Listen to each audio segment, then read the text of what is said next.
Hello, gorgeous people, and welcome to another TV Central one-on-one podcast. I'm Aaron Ryan. This is episode 24, 2024. Today, we're celebrating a true icon of Australian television, Better Homes and Gardens, a program that's been a beloved fixture on our screens for 30 years, covering everything from gardening and landscaping to architecture, cooking, DIY projects, pet care and home improvement. It's a show that has something for everyone. With long-time favourites like gardening guru Graham Ross and Australia's most loved vet, Dr. Harry Cooper, it's no wonder the show has become a household name. Leading this talented team is none other than Johanna Griggs, who's been at the helm since 2005. You might also recognise her as a former competitive swimmer, having won bronze at the 1990 Commonwealth Games, or from her work with Seven Sport, covering major events like the Australian Open, Olympic Games and the Melbourne Cup. She's even hosted House Rules and made guest appearances on shows like Auction Squad, or hosted Auction Squad and Sports World, and had a special guest appearance in Home and Away. Yes, that's true. Johanna is truly a national treasure, adored and respected across the country. Right now, she's busy filming for Better Homes and Gardens, but she's taken a moment, hang up her tool bag and join us for a chat. Someone that is just getting better all the time, Johanna Griggs from Better Homes and Gardens. Thank you for joining me at TV Central. You'll be working on our show before you know it. We love a bit of cheese on our show. Thank you for that glorious introduction, all apart from the Home and Away bit. That possibly, I'm definitely not renowned for my acting. If anything, that one bit of acting was the moment where I decided and knew in my heart of hearts, and anyone else who'd ever seen the vision knew that acting was not going to be my pathway. I'm sure you were a very a good Swedish tourist, weren't you? I was. I had a bogan Swedish accent. I was a backpacker trying to steal Bobby's husband. That's a long way to go. I mentioned right now that you were filming for Better Homes and Gardens. What does a typical day or week look like for you? There is no such thing as a typical week. Sometimes we have typical shoots in the sense like if we're doing an architectural home, or if we're doing a makeover, you kind of know what the day will be like. But to be honest, the variety of Better Homes is actually what makes it so special, because I don't know from one week to the next necessarily what state I'll be in. I know if I've got an overseas trip coming up. The shoot I'm doing today, I got a SOS call from the office on Tuesday. So all of a sudden it's like plans changed. Friday now is a different day than what we originally had planned. But it changes. So the one thing that is common with the show is it doesn't matter where you go or what you're doing. You're always talking to people who are really passionate about what they're into. So you have fantastic gardeners, great architects. You have chefs that are really passionate about what they're doing. You're talking to veggie growers, you're talking to people who love weaving, making brooms. I mean, you do some random things, but because they're also passionate about what they're doing, you feel like you're just constantly learning. And as a result, you never really have a bad day. Like you go home, I'm always inspired. My husband calls me, the woman with 1,000 hobbies. And I swear 999 of them come from working on this show. And it's impossible not to get inspired and excited, because that's what we're hoping our viewers will do. It's the same for all of us. We feel the same way. So we're forever swapping recipes and swapping ideas in the garden, and it becomes, I guess, a way of life. Yeah. A question that you've probably been asked a million times, I know, but it is interesting.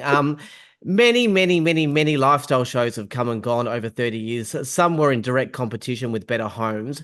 Why has this show specifically stood the test of time? Because it's actually now as strong as ever, despite having, AFL directly against it in some markets.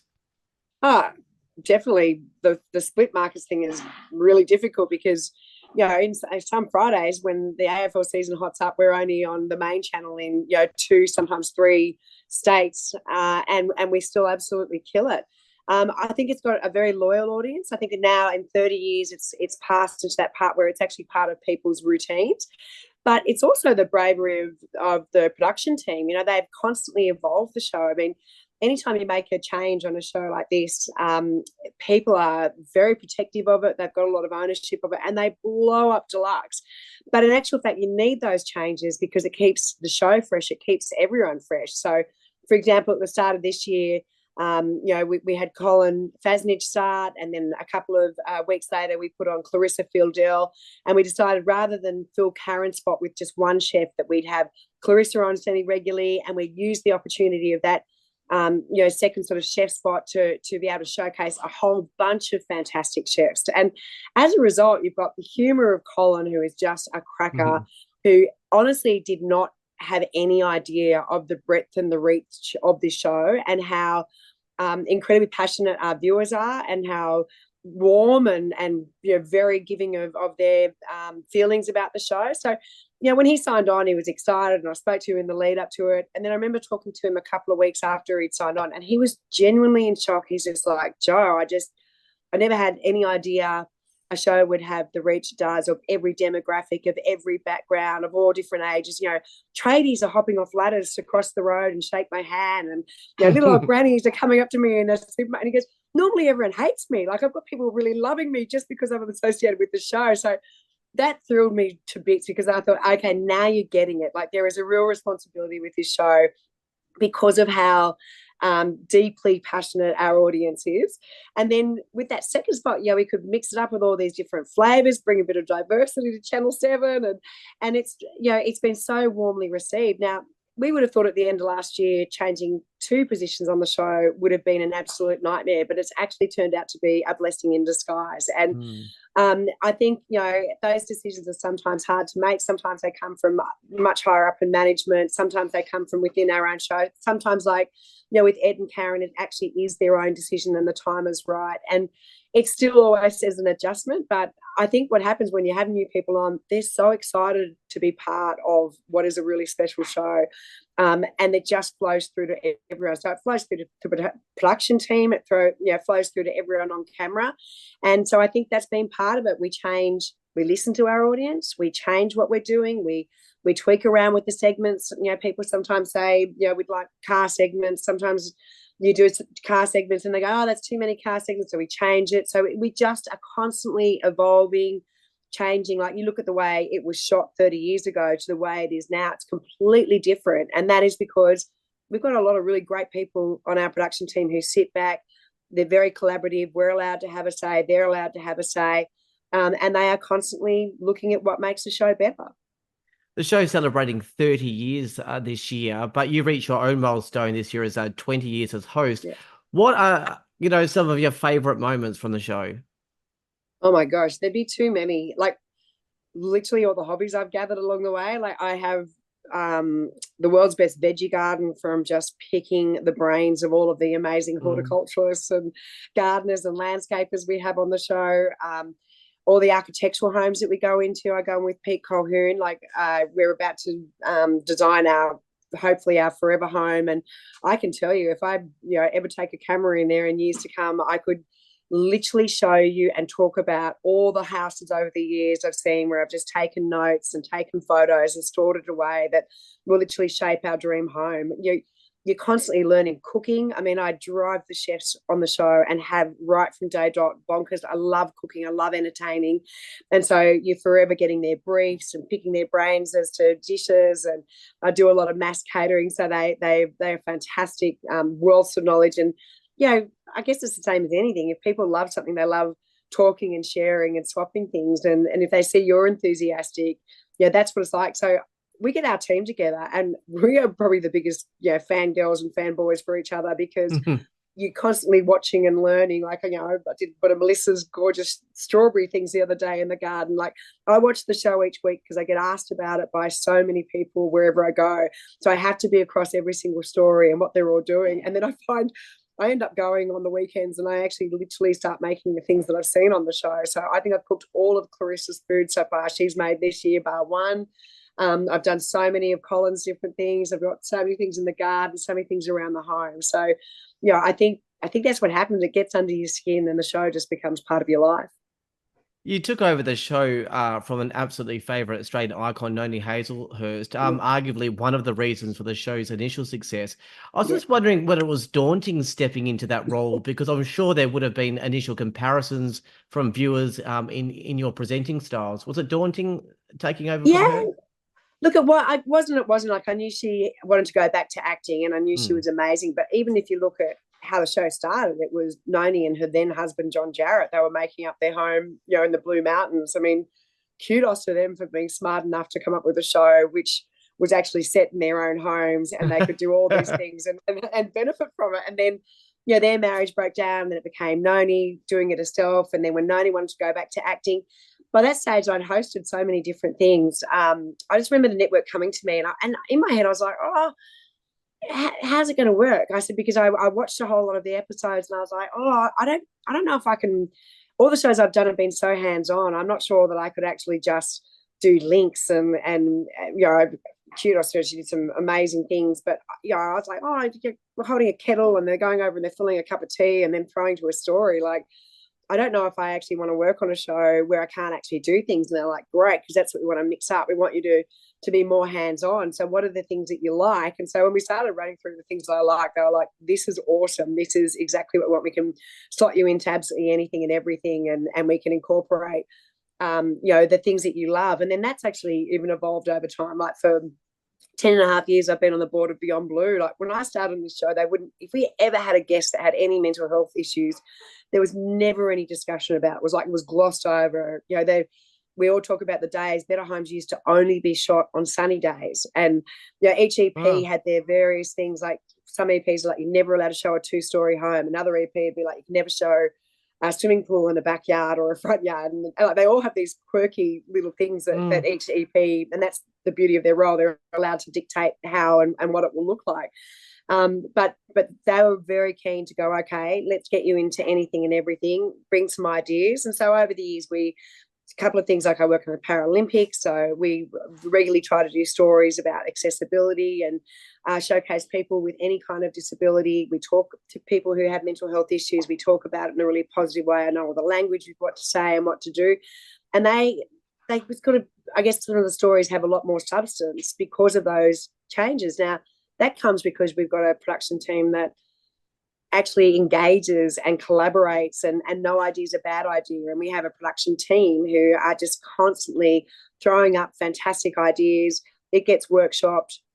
Anyone who comes on the show, their experience starts right from the very first phone call they get from a researcher or one of our fantastic production assistants who think about everything and every kind of possible need that you need out in a shoot and coordinate everything so brilliantly. Like, it is a big show and it's a well-oiled machine, but I think the biggest key is we don't have anyone on camera or off camera that doesn't genuinely believe in the show and genuinely love the show. So I think I remember years and years going back, God, probably over 2 decades, at the start of my career, I remember a cameraman coming one day and he was really arrogant on set all day. And I was thinking, oh, this is unusual. And he said, I only do this show when there's nothing better to work on. And I just looked at him and I was like, okay. And in my head, I was like, that was your last day on Better Homes. And so, there are enough people that want to work on it and want to actually do the show justice that we only have people on the show that love it. Obviously, you would do a lot of filming, but then, of course, we get a nice, polished, edited version that would go to air for a few minutes. I'm interested to know what we're not seeing. Are there plenty of bloopers, some minor accidents or stuff? Because I only spoke to you for a minute before the podcast, and it looked like too much fun there. So as you can see, we haven't had a tech segment on the show for a while because I literally couldn't get my phone working to get this Zoom thing, which after COVID, how can anyone not get a Zoom connection up? But anyhow, obviously not one of my great moments. So yes, we actually leave these days a lot more of those natural moments in where there's like, I'm pretty unco and notoriously unco. The amount of places I walk in, trip over things, walk into things, knock things over, often they'll just leave little snippets of that in. There was a time where you were never allowed to like goof off or not do something perfectly, but I think they've worked out over time. Again, it's more natural if sometimes you leave those things in. So the polished fit, even when you watch a show, you'll actually notice often they will leave just more natural moments in where there would have been a time they never would have done that. We used to years and years ago have blooper tapes. If any of those ever became public, none of us would ever have a job because there's language that you can obviously normally hear on a show. When same with anything, if you stuff something up and you have a moment, you have a swear word comes out, obviously that's not going to make it on air. And I think that's one of the things that we always say to guests that come on the show. If they get flustered or they get worked up, you just say, listen, one of the great things about Better Homes is our job, and this is what I love about the show, and the reason I really think it's successful is we only show positive stories. We only show people in their best light. We're not trying to, knock a door down or discover some horrible secret about them. There's enough shows on TV that do that. Our show celebrates people, and it celebrates good ideas, and it's positive. And we noticed a massive uplift during COVID and people were saying there's just so much negative news in the world. There is devastation and destruction that you can find anywhere very easily, and we all consume our media differently these days than what we used to. But one thing, there is comfort in knowing that on a Friday night you can have a family-friendly show that's got lots of variety. It still moves at a cracking pace because our stories have got shorter, they've got faster. There are a million images for each story, like the care that's taken in making sure that the right music and the right pictures and the right sounds are all there. Only enhance it, and then obviously a fantastic post-production team that bring that all together. But people still know it's going to, like, there might occasionally be a sad story or an emotional story, but generally it is uplifting and it's positive, and a whole family can sit down. So you can have generations of a family watching it. Yeah, we love it. Quick thing about the Olympics. I want to talk about the last Olympic Games at which you presented. What I did notice, and particularly in the opening, is a very polished sort of auto-cue professional presentation to camera for some presenters. It then went, I remember this, to yourself and Bruce McAvaney, and I'm no way saying that it's not professional, but it wasn't a polished auto cue moment, but rather two people that are totally in love with sport and so passionate, and presented it in a really engaging and, I guess, conversationalist kind of way.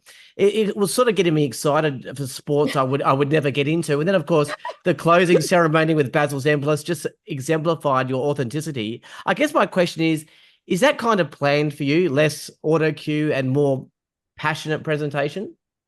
I don't use an auto cue and haven't for a very, very long time. Probably the last time I would have used an auto cue would have been, I'm trying to think, probably Home and away. They did it for one grand final maybe, or two grand finals for House Rules when they used to have a live audience, and I hated it because I think you're much more. Don't get me wrong, an auto cue is a skill and you have to learn it, and I did have to learn it early on. Problem with an auto cue is if you've got an auto cue, you stop connecting with your brain. And if that auto cue goes down, it's amazing. Even if you know the stuff inside out and back to front, it's like the second it goes off, it takes you a second to reconnect all that other stuff. And you don't have the spontaneity and the deftness to be able to swap and change. And when you're doing live sport, the beauty of it is if you roughly know how long you've got, sometimes that can blow out by a minute, 2.5 minutes, 3.5 minutes. Like, I think certainly for Tokyo, we all thought the timing was going to be the one thing at that Olympics and the Paralympics that we thought was going to be absolutely bang on. Like, we were joking in the lead up to it going, oh, this will be the one Olympics that when they tell us this race is going to start at this time, we'll know exactly to the second what we're going to be working towards. It could not have been further from the truth. I mean, they did a great games under extraordinary circumstances with COVID, but the timings were well out. And by the time the Paralympics came around, they would sometimes go out by like 10, 12 minutes. And so when you're structuring live sport, you're structuring roughly around the times that a lot of research has gone into that you think you're going to be hitting. If you've only got an auto cue written for that, you are screwed. Whereas, I remember there was a great moment during the Tokyo Paralympics with Kurt Fearnley, who I was hosting with, who I love to death. And we had told him we had a really quick wrap up at the end of a race, and then we were going to get him. I was going to do a little bit to him, suggest that he go down and commentate one of the races he would normally have been racing in. And I said, but mate, we have such a quick turnaround. We're going to have to get to the end of this. We're going to have 30 seconds. We're going to do something amazing to wrap it up. And then I'm going to send you off, and you need to get down that ramp, and you need to get into the first audio booth as quick as you can. We need you to have headsets on. In fact, the other guys might have to cover you for the introduction of the first two athletes. So in his mind, because he wasn't following a rundown, he's just thinking of a certain period of time. Say it was 30 seconds. And then down my earpiece, they just go, oh my God, we think there's a delay. Can you give us an extra 2 minutes? So he's doing his really quick wrap up. And then I'm like literally just asking him more questions. And I can see just the whites in his eyes getting bigger and bigger as his eyes are sort of opening wider and wider. And I'm asking him more questions. And then down my earpiece again, they've gone, mate, they're not even close. We need another 2 minutes. So in the end, we padded for 7.5 minutes before I finally gave him the go ahead to get down the ramp. And as he ran down the ramp, he just turned around and as soon as he was off where the cameras were capturing, he just put his hands in the air and he's like, what? So then he raced in and they called the race. And he realised then that it had been massively delayed. But when he came back, he's like, I was just wondering if you had just lost the plot on air and you were going and having a breakdown in front of the public. Like, you just kept asking me these questions. And I was like, yeah, because you don't have an earpiece in. And so I'm getting rough guides of what we're guessing and how long it will be. Now, if that was on an auto cue and you didn't have that skill set where you can just adapt and think on your feet, that would have been the most excruciating period on air. And that's the stuff that you learn, the tricks of the trade to try and avoid. And that's why I love, and I also love it when it's more conversational because it's more real to what it would be like at home. Yeah, well, that's what we love about you, though. Second last question, because I know we have to wrap up. But not a lot of people will know about your story in professional sport. I mean, you won bronze in 1990. Your career was cut short by a chronic fatigue syndrome. You tried to come back, but ended up in a hospital, which again forced you to withdraw from the Olympic trials. That sort of set you back, but then you came back in 1993 for the Aussie Swimming Championships, where you recorded the fastest time in the world that year.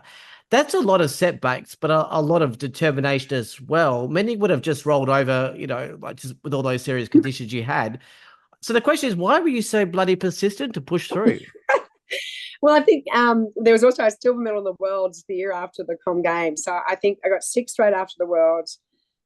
In my head, I had the same dream that everyone had to be an Olympian. When that got cut short, I knew why it got cut short because, we knew in that period trying to get better, I used to have to sleep with a heart rate monitor on and had 2.5 years on a wheat-free, yeast-free, corn-free, egg-free, malt-free, sugar-free, beef-free, dairy-free, herb-free, spice-free, caffeine-free diet. So it had taken a lot to get back there. And even then I could only eat certain foods with other foods at that time. So I had to be very careful about the acidity and what I could eat and how it all combined. So my whole life was focused on getting back to be well enough to try for the Olympics. So, they changed the backstroke turns during the time that I was off sick. So I had this dilemma in my head. I knew one day I'd woken up, my heart rate was way too high. So I knew internally something wasn't great. So I was like, okay, well, we know when my heart rate's like that, we have to come out of competition. So I was ready to pull out of competition, but I also needed to practice racing with the new backstroke turns. And so we made a decision because I still felt okay at that day to swim with it. Now, that's why I ended up in hospital with pleurisy. So I felt like that was my own stupid mistake. Like we went against the science. We knew what parameters I had to work between. And so because I'd made that decision, I went away for 6 months. I didn't even look at a swimming pool. And then I just remember going back and seeing my coach one day and saying, I just can't stop thinking, what if I don't make a mistake like that? What if we follow everything that we promised that we would do? What if we stick within those parameters? Would I be able to get back to being the best? Could I be number one in the world again? And so that was it. We just really battened down the hatches, and it was against doctors' orders really, and it was against a lot of people who were saying that we were crazy doing it. But I just wanted to prove for myself that I could do it. And the funny thing is, when I hit that wall, everyone thought I was actually back in terms of Australian swimming, and they were so excited. But I knew the second I hit the wall, like it had been such a mission to get to that point. And all my other friends, from the ages of 17 to 19 were actually having really amazing lives and social lives and all these things. I didn't have any of that through that period. I was so disciplined and so focused on getting back that I knew once I hit the wall, because I wasn't doing it for anyone else but myself, that I was comfortable to stop at that point. And so that was when sport ended. And I look at all these athletes at the current Olympics at the moment, and Harry Gorgeous Garside, and watch him just talk about these dark times ahead. And you feel like saying to them, Harry, what you've done as a human is so much more significant than what you've done as an athlete. And I promise you, in 30 years' time, no one remembers you as an athlete. So when you do an intro talking about swimming, it always makes me giggle when somebody goes, I remember you from swimming days. I'm like, wow, who has a memory that good? Like I wasn't that great a swimmer, and it was a long time ago, but also I don't measure myself that I was an athlete. I measure myself on if I'm a good person and if I treat the people around me well and if I can create a fantastic vibe for our production crew, whether we're on a shoot or whether we're in the office, they're the things that actually I think are the measure of you. And certainly I care what my family and my friends and the people I work with think. And I'm sure that comes, and that's what you want to say to those athletes. Like, I know in that moment it seems so significant to make those decisions or to decide to retire or whatever it is that you're doing, but you're many more years retired than you are an athlete, certainly in the sport of swimming. And if you're only measuring yourself by that, you're always going to get into trouble. Yeah. Just finally, Better Homes and Gardens might possibly be around forever, but let's go with a scenario that it's not, and you have to move on. Where do you think you'd end up next? I mean, what passions do you have? I mean, back to commentating? No, I've always actually was offered lots of commentating early on, and I chose hosting, mainly because there were no other women that were actually hosting, and certainly no females that were solo hosting on camera. So, that's one of the things I'm proudest of. In 2002, I was the first female solo host of an Olympics coverage in our country, and I've gone on to do that at the 9 I've hosted. I've done it for 7 of those games, and I think part of me with that was like, how come it's only the men that get to host? Why can't I host? Like, what are the skills in doing it? So I learned it was research. I learned it was being able to not have an auto cue. I learned it was obviously being able to get people to trust you and relax with you really, really quickly. And I feel like I've done that. So I don't know, there's a lot of skill sets that could carry into lots of other things. And that's if I got another TV gig. I mean, to be honest, I might at any point in time, and I'm really realistic about it, at any point in time, I could get the tap on the shoulder and they go, okay, we're ready to evolve the host of Better Homes and Gardens. And if that happens, I'd be like, thank you. It has been the greatest privilege of my life. And then I'd see where I end up next. But if I didn't end up anywhere, I'd be happy to go and work in a bloody sandwich shop. Like, I don't have any airs and graces with that stuff. I like people. I like what I'm able to do with the jobs and the variety and the skill set that I have. I now have obviously on the board of Beyond Blue. I've been on the board of Events New South Wales. I'm patron of the Humpty Dumpty Foundation, which is the children's charity that takes up an enormous amount of my time. And none of that would be possible without this incredibly diverse and extraordinary career that I had. So I feel very lucky. And as long as it lasts, I'll be over the moon. But I also accept 100% that one day it won't be. And I promise you I'll be just as fine. Yeah. All right, Jo Griggs, you have a great team at Better Homes and Gardens, but I hope you don't underestimate your contribution. Your authenticity just bursts through the screens, and it always feels like a conversation with the audience rather than just talking to the camera. You're adored by Australia, and I know you're super busy, and thank you for joining me at TV Central. God, Aaron, you're about to make me cry. That's so lovely. Thank you very much. It's been lovely chatting. Mean every word. That was the absolutely gorgeous Johanna Griggs, 20 years at the helm of Better Homes and Gardens, which is celebrating 30 years on air this year. You can head to tvweeklogies.com.au to share the love and vote for the show.